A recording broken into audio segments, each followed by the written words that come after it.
Hey guys, welcome back to my channel. I'm again with my Ninja 1000 SX year 2021, and we have the stainless steel Black Widow headers, also known as downpipes.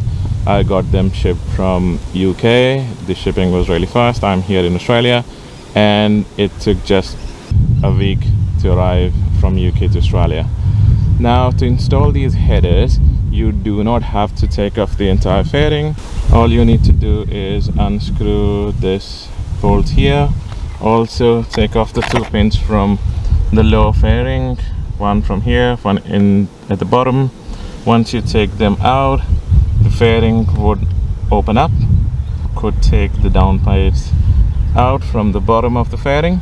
Now, to take off the headers, you still need an extension if you do not want to take off the fairing and want to work under the radiator. You would need an extension to open up the extractor bolts. Once you have taken them out, the headers would drop down and you can take them off from the motorcycle.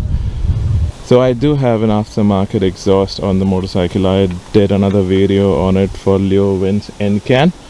So now let's hear it out. I'll also put a comparison of that video to check the sound with the headers.